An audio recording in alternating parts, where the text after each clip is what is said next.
అది ఏ constituency? Bharatiya Janata party Bimla Chowdary Pataudi constituency. 46,000 50,000 మెజార్టీతో గెలిచినా బీజేపీకి బలం లేదు అని తప్పుడు లెక్కలు చెప్తే మీరు అట్లా చెప్తున్నాం. 6,000 ఓట్లతో గెలిచిన వినేష్ పోగట్ది విజయం.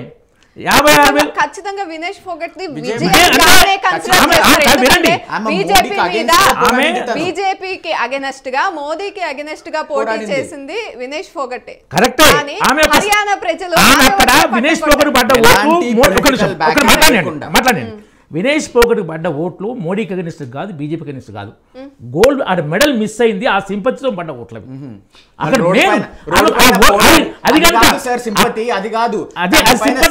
ఆమెకు ఒలింపిక్స్ లో సిల్వర్ మెడల్ జరిగింది.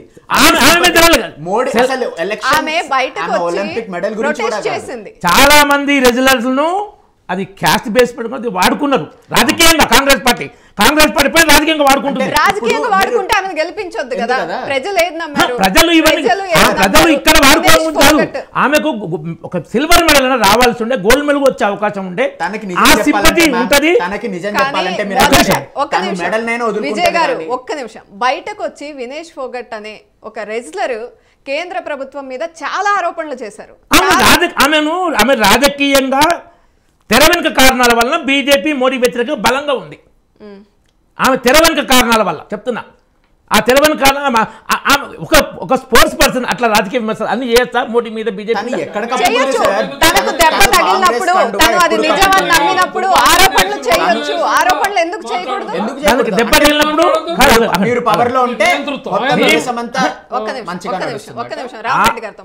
ఆమె ఆ స్పోర్ట్స్ అతను చైర్మన్ ఎవరుతుందో ఆ ఎంపీ అతని మీద వరకు చేయడం కరెక్ట్. ఏదైనా ఉంటే ఆయన ఆరోపణ కరెక్ట్ అంటలేను, చేసే విధానం కరెక్ట్ అంటున్నా.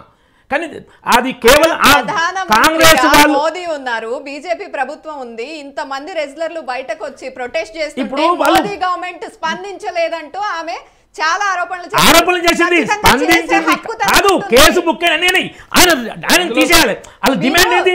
ఆయన తొలగించాలి. ఆమె ప్రభుత్వం మీద మాట్లాడే హక్కు లేదు, మోదీ మీద మాట్లాడే హక్కు లేదు. ఆమె రాజకీయంగా మాట్లాడింది, ఒక స్పోర్ట్స్ మెన్ లాగా మాట్లాడలేదు.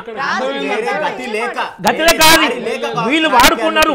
ఇంకొకటి, వీళ్ళు నా మాట వినట్లేదు, కనీసం రాజకీయంగా నా మాట నేను ముందు పెట్టాలని తను కాంగ్రెస్ కండువా కప్పుకుంది. అన్ని రోజులు కప్పుకోలేదు.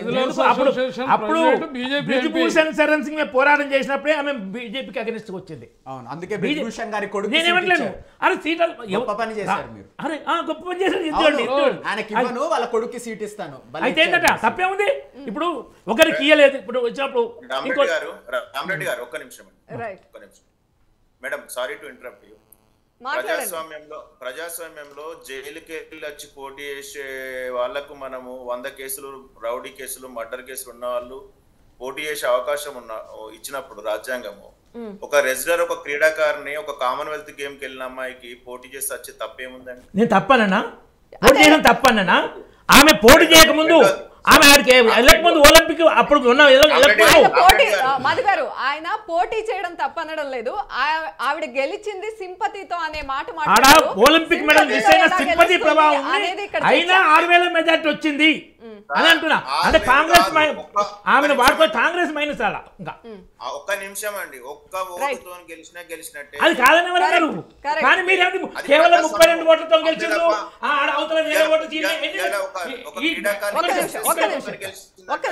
ఒకసారి మధు గారు ఒపీనియన్ తీసుకుని మాట్లాడతా. మధు గారు కంటిన్యూ చేయండి, గో అహెడ్.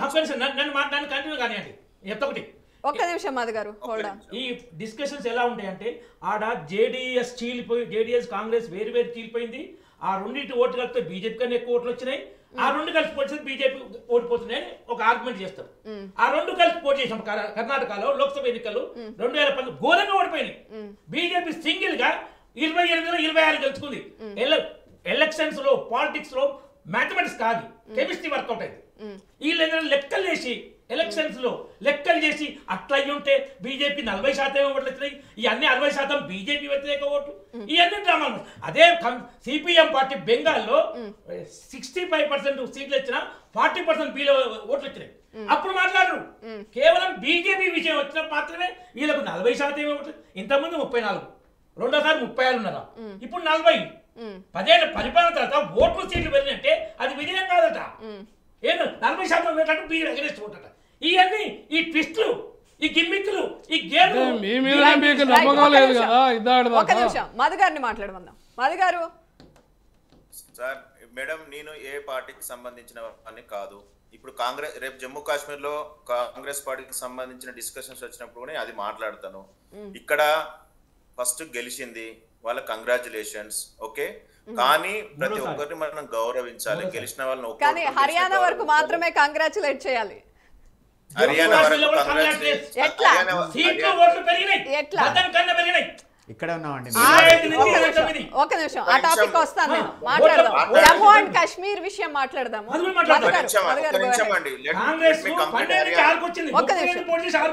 ఒక్క నిమిషం మధు గారు మాట్లాడండి. Let me complete Haryana sir. ఎందుకు మనం గెలిచిరో హ్యాపీగా ఉండండి, ఎంజాయ్ చేయండి. హ్యాపీనెస్ లో నుండి వచ్చే అగ్రెసివ్నెస్ అది మాట్లాడండి. హ్యాపీనెస్ నుంచి సార్ మేడం గెలిచినప్పుడు గానీ ఎదుటోళ్ళు బాధలో ఉన్నప్పుడు కానీ మన ఎక్స్ప్రెషన్స్ ఒక రకంగా ఉండాలి, ఓకే. సో ఇక్కడ మనం పోస్ట్ మార్టం చేస్తున్నాం. ఇక్కడ అర్థమైందా? Chemistry, physics, mathematics, arithmetic, analysis అన్ని కూడా రాజకీయ పార్టీలకే. ఇప్పుడు చెప్పేది చెప్తాం, వాళ్ళు వినకపోతే ఏం చేస్తాం? ఒక్క విషయం సార్, మీరు అనలిస్ట్ స్ట్రాటజిస్ట్ కదా. గత 10 సంవత్సరాల్లో కాంగ్రెస్ పార్టీ 28 రాష్ట్రాల్లో ఏ ఒక్క రాష్ట్రంలో రెండోసారి గెలిచిందా? Direct question. ఒక్క రాష్ట్రం పేరు చెప్పండి. అంటే ఇప్పుడు 2 సార్లు UPA 1 UPA 2 ను సమర్థంగా మీ సీట్లు దగ్గరే కదా ఇప్పుడు. పోయినసారి కంటే ఇప్పుడు సీట్లు దగ్గరే కదా. దక్కింది కదా, అది చెప్పు నువ్వు. పరిస్థితి తగ్గిపోయింది. 80% సీట్లు పోయినాయి మూడవసారి. మాకు 20% పోయినాయి. అయినా మాకు 20% పోతాం ఓటమట. యూపీఏకు 80% సీట్లు పోయినాయి 2014లో. అది ఇప్పుడు మొన్న లోక్సభ ఎన్నికల మీ పరిస్థితి. మొన్న లోక్సభ ఎన్నికల్లో చెప్పేది అంతే మరి. సీట్లు 1% తగ్గినాయి, 20% సీట్లు పోయినాయి మూడోసారి. యూపీఏకు మూడవసారి 80% సీట్లు పోయినాయి. 206 నుంచి 44. వాళ్ళు ఎప్పుడు చెప్పుకోలేదండి మాకు 400 పైన వస్తాయని. వాళ్ళందరినీ కలుపుకొట్టుకొని తీసుకెళ్లారు. కాదు, పొద్దున్న లేచినప్పటి నుంచి రాత్రి వరకు 400 అని డబ్బా కొట్టింది మీరు. మరి అందుకే ఆ పొలిటికల్ స్ట్రాటజీ మూడోసారి వచ్చింది. ఎన్డీఏ అంటే నితీష్ కుమార్, నారా చంద్రబాబు నాయుడు అలయన్స్. అది ఎన్డీఏ అలయన్స్ కాదు, అది నారా చంద్రబాబు నాయుడు నితీష్ కుమార్ అలయన్స్. ఒక్క నిమిషం మధు గారి అనాలిసిస్ తీసుకుందాం. మధు గారు. మేడం, ఎవరి పార్టీ ప్రజల చేత ప్రజల కోసం ఏర్పడ్డది. కరెక్ట్. ఒకటి గుర్తు పెట్టుకోండి, UPA 1 UPA 2 2 సార్లు 10 ఏళ్ళు పరిపాలించింది. ఆ పరిపాలన లోపాలు ఉన్నాయి కాబట్టి ఎన్డీఏ తర్వాత అధికారంలోకి ఇచ్చింది. మూడోసారి ఇంత సోకాల్డ్ ఇంటెలిజెన్స్ పీపుల్ అందరూ కూడా స్ట్రాటజీ అనుకుని ఔర్ ఎక్ బార్ 400 అన్నారు కదా, సబ్కే సాత్ సబ్కా వికాస్ అన్నారు కదా. ఒక్కొక్క ఎలక్షన్ 1 నేషన్ 1 ఎలక్షన్ అంటున్నారు కదా. నెక్స్ట్ అంటే మనకు కావాల్సింది ప్రజలకు అవసరాలు ఏం కావాలా, ప్రజల అవసరాలు ఎట్లా తీర్చాలా అని అనుకున్నప్పుడే రాజకీయ పార్టీలు అనేటివి వస్తాయి. మొన్న 400 అనుకున్నాయి. ప్రతి ఒక్కరు కూడా ఎగ్జిట్ పోల్స్ కూడా, నేషనల్ మీడియా ఎగ్జిట్ పోల్స్ అన్ని కూడా చాలా ఇచ్చినారు. తీరా చూస్తే ఆ మ్యాజిక్ ఫిగర్ తాకడానికి చాలా కష్టమైంది. అయోధ్య ఇచ్చింది, అయోధ్య పేటెంట్ రైట్ అయోధ్యలో కూడా తక్కువ ఉంది. అంటే ఇప్పుడు నేను రామరెడ్డి గారిని విమర్శించడం అనేది వాస్తవం చెప్తే ఎవరైనా తట్టుకోవాలి. ఒక్క నిమిషం సార్, నేను మాట్లాడే, ఎందుకంటే మనకు సమయం తక్కువ ఉంటది కాబట్టి. అయోధ్య పేటెంట్ రైట్ మనకేమైంది? అయోధ్యలో ఉత్తరప్రదేశ్ లో సరే అక్కడ విధానాలు, ఇప్పుడు మనం ఓడిపోతే విధానాలు తప్పు, అవతల ఓడిపోతే సింపతి అంటే కాదు. అక్కడ ఎక్కడైనా ఓటమి, కాంగ్రెస్ ఓటమి అంటే కాంగ్రెస్ తప్పు చేసింది. ఇప్పుడు హర్యానాలో కాంగ్రెస్ స్వయంకృత అపరాధం అంటున్నామంటే ఒప్పుకోవాలి అంతే. ఎందుకంటే ఒక్క పాయింట్ మధ్యలో ఒక్క పాయింట్ అడుగుతాం. ఒక్క ఓటుతో గెలిచినట్టే అన్నారు. మరి ఎన్డీఏ మన గెలిచింది కదా, ఏదో పటాపటి గెలిచింది, ఏదో మరి ఈ కామెంట్ ఎందుకు? గెలిచింది మూడోసారి. సీట్లు నువ్వు చెప్పినావు కాబట్టి అంటున్నారు. నువ్వు చెప్పినావు కదా, రెండోసారి గెలిచిందా అంటున్నావు కదా. రెజ్లర్ గురించి మాట్లాడారు కాబట్టి నేను మాట్లాడాను. మామూలు వేరే వాళ్ళు ఏదైనా ఎన్నికల్లో ఒక ఓటుని గెలిచినట్టు అంటూ కాదు, అది రామ్ రెడ్డి గారు అది completely different subject. Vinesh Phogat గురించి మాట్లాడుతూ ఆయన మాట్లాడింది మాటలవి. వినేష్ ఫోగట్ గురించి మాట్లాడుతూ అంత ఇంటర్నేషనల్ ఫిగర్ ఒలింపిక్స్ తోటి మెడల్ పోవడం ఎవరికైనా మీరు ఇంకా అదే నమ్ముతున్నారు, సానుభూతితోనే గెలిచింది అనేది నమ్ముతున్నారు. సానుభూతి కూడా పవర్ఫుల్ ఉంది. కేవలం ఒక్క నిమిషం, నేను మళ్ళీ వస్తాను మీ దగ్గరికి. ఒక్క నిమిషం, నేను మాట్లాడతాను. మీరంతా ఏంది థియరిటికల్ సబ్జెక్ట్ చెప్తున్నారు. నేను ఒక్కటే విషయం చెప్తున్నా, హర్యానాలో ఇండిపెండెంట్లకు 12 ఒకటే సింపుల్ క్వశ్చన్ వేసుకుందామండి. ఇక్కడ కాంగ్రెస్ బీజేపీ 39 అయిపోయింది. అక్కడ 5 ప్రాంతీయ పార్టీలు ఉన్నాయి మేడం. 5 ప్రాంతీయ పార్టీలకు మనిషికి 5% అన్న రావాలా, అక్కడ ఫెయిల్యూర్ అయిపోయినాయి అవి. వాటి నమ్మే పరిస్థితులు లేరు. ఇండిపెండెంట్లకు మీరు చూడండి, ఒక్కొక్క ఇండిపెండెంట్ ప్రొఫైల్ నేను ఇలా వెళ్ళి చూసినాను. అసలు వీళ్ళు ఇదివరకు బ్యాక్గ్రౌండ్ ఉందా, ఎలక్షన్స్ లో పోటీ చేసిందా, వీళ్ళు ఎక్కడ, వీళ్ళు కాంగ్రెస్ లోకి వెళ్ళి వచ్చారా, బీజేపీలోకి వెళ్ళి వచ్చారా అని చూస్తే మీకు డేటా కావాలంటే మార్నింగ్ పంపిస్తాను నేను. ఇండిపెండెంట్ ఓట్లు 20,000 పైన పడ్డ ఇండిపెండెంట్ ఓట్లు 14 మంది ఉన్నారండి. బీజేపీ గెలిచిన దగ్గర సెకండ్ ప్లేస్ లో ఇండిపెండెంట్, సెకండ్ ప్లేస్ లో కాంగ్రెస్. ఒక్క నిమిషం సార్, అది బీజేపీని అనట్లేదు. ఇక్కడ ఓవరాల్ గా ఆయన అనాలిసిస్ చెప్తున్నారు, బీజేపీని టార్గెట్ చేసి ఆయన మాట్లాడలేదు. మధు గారు గో అహెడ్. మీరు ఎందుకు ప్రతి దానికి కాంగ్రెస్ మనిషి కాదు, కాంగ్రెస్ తప్పు చేసిందని ఫస్ట్ స్టేట్మెంట్ ఇచ్చిన వాళ్ళు ఒక్కటి కూడా మాట్లాడలేదు కదా. ఓడిపోయినప్పుడు తప్పు చేసిందని వాళ్ళే చెప్తున్నారు.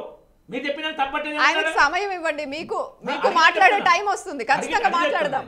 మధు గారు ఒక్క నిమిషం మేడం. అయితే ఇక్కడ ఇండిపెండెంట్లను అంటే నేను ఏమంటున్నా అంటే బీజేపీ గొప్పతనాన్ని పొగుడుతున్నా. అంటే ఇక్కడ 13లో ఇండిపెండెంట్లు ఎక్కడ వచ్చినాయి, ఏమొచ్చినాయి, ఎస్సీ ఓటు ఎంత దూరం అయింది, రేపు మీరు పేపర్లో నేను చెప్పడం కాదు, వాస్తవికత అనేది ప్రింట్ మీడియాలో వస్తుంది, మీరు ఒకసారి చూడండి.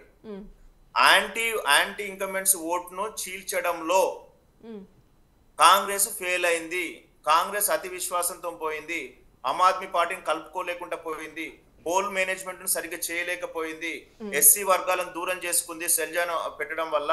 ఇలాంటి చిన్న చిన్న మిస్టేక్స్ ఏదైతే దీపేందర్ హూడాకు పూర్తిగా అధికారం ఇవ్వడం జరిగింది, ఓవర్లుక్ అంటే ఈ స్ట్రాటజీలు సర్వేలు చెప్పినటువంటి కాంగ్రెస్ పార్టీ గెలుస్తుంది అనేటువంటి ప్రభుత్వ వ్యతిరేకత చాలా ఉన్నటువంటి వాళ్ళకున్న రిపోర్ట్స్ వల్ల చాలా లైట్ తీసుకోవడం జరిగింది.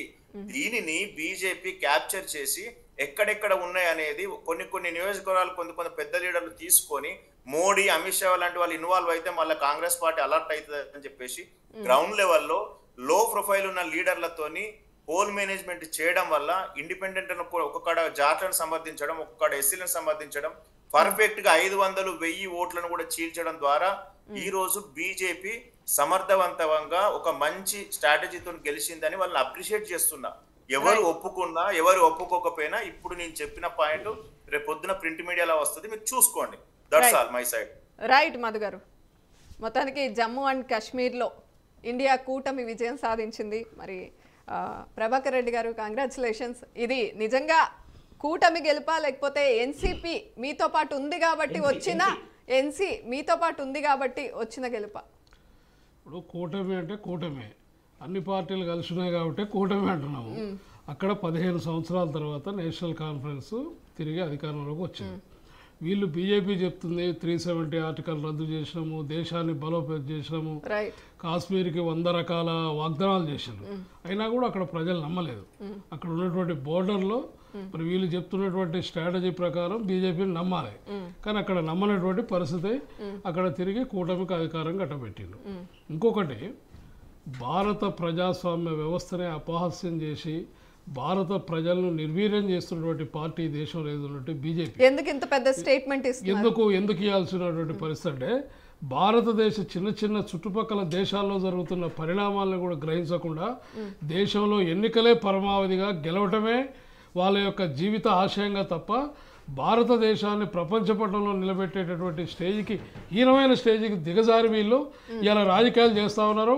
ఇలా గెలుపు ఓటములు అన్నిటిని కూడా దేని మీద నడుస్తూ ఉన్నాయి.